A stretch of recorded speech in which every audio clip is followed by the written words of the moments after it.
Assalamualaikum warahmatullahi wabarakatuh. Baiklah, pada kesempatan kali ini saya akan menjelaskan tentang emulsi.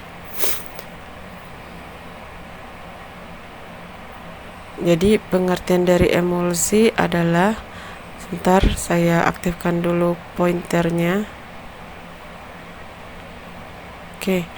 Jadi pengertian dari emulsi itu adalah suatu sistem heterogen, berarti tidak satu ya, yang terdiri paling sedikit dua cairan yang tidak tercampur, di mana satunya sebagai fase dalam atau fase terdispersi dan satunya sebagai medium pendispersi yang distabilkan oleh emulgator yang cocok. Jadi seperti yang kita ketahui, air dan minyak, nah emulsi ini penyusunnya adalah air dan minyak ya. Salah satunya air dan minyak itu adalah dua hal yang saling tidak tercampurkan. Nah, dengan adanya mak comblang dari emulgator, maka air dan minyak akan menjadi suatu kesatuan yang tercampurkan dengan baik. Kemudian keuntungannya apa saja? Yaitu ada 6. Yang pertama, meningkatkan bioavailabilitas obat.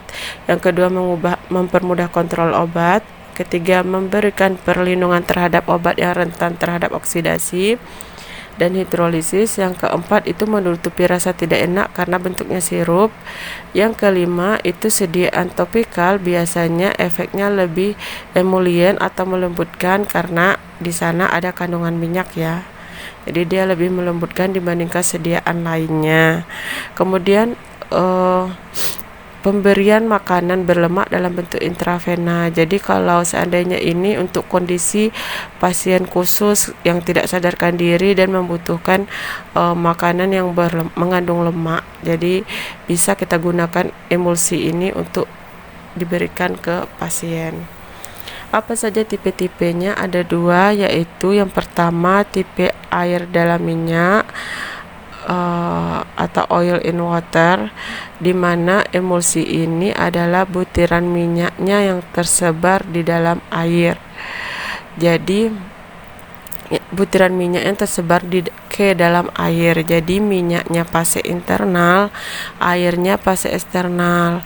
Kemudian yang tipe kedua itu air dalam minyak, itu kebalikannya, berarti airnya fase internal, minyaknya fase eksternal. Jadi itulah 2 tipe dari emulsi. Nah, bagaimana gambarannya? Gambarannya itu adalah ini ada minyak, kemudian kita tambahkan emulsifier atau emulgator, dan kemudian air. Nah, jadi kalau minyak dalam air itu airnya yang banyak, minyaknya sedikit.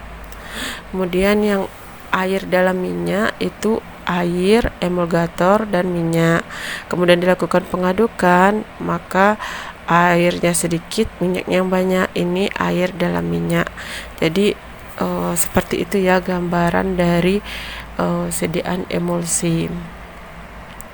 Kemudian emulsi itu juga mengalami ketidakstabilan, yaitu yang pertama di mana terjadinya fase inversi atau perubahan bentuk. Yang awalnya minyak dalam air, tiba-tiba fasenya jadi berubah air dalam minyak. Itu ada kemungkinan terjadi seperti itu. Kemudian apalagi ketidakstabilannya, yaitu pertama terbentuknya creaming, jadi yang minyak-minyaknya naik ke atas, terbentuk cracking lah bahasanya itu. Kemudian ada yang kedua itu terbentuk sedimentasi atau pengendapan, minyaknya mulai mengendap. Terus adanya flokulasi atau mulai menyatunya partikel-partikel kecil membentuk partikel besar, yaitu koalesensi, dan berakhir menjadi pemisahan yang spesifik. Jadi flokulasi itu adalah penggabungan partikel-partikel kecil dari minyak, kemudian membentuk koalesensi partikel yang lebih besar, dan berakhir pada pemisahan secara utuh antara minyak dan air. Jadi itu adalah ketidakstabilan dari emulsi. Jadi hal ini bisa saja terjadi ya selama proses pembuatan emulsi.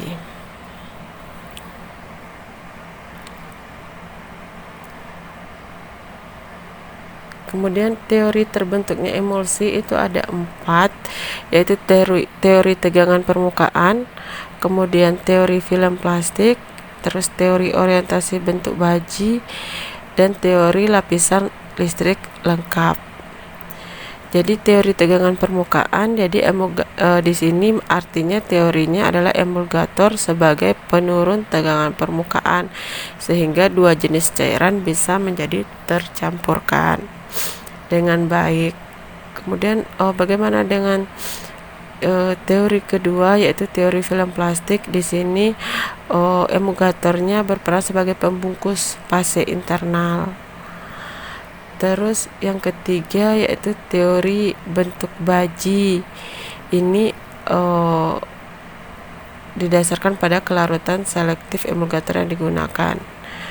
Terus yang terakhir ini adalah tegangan listrik. Jadi emulgatornya memperkecil tegangan antar permukaan agar bisa menyatu. Kemudian apa saja sih syarat dari emulsi? Itu ternyata ada 4. Yang pertama stabil dan homogen, jadi homogennya secara utuh antara air dan minyak. Kemudian ada yang kedua adalah fase mempunyai ukuran partikel yang kecil, fase dalamnya atau fase terdispersinya itu ukurannya sangat kecil dan sama besar mendekati ukuran partikel koloid.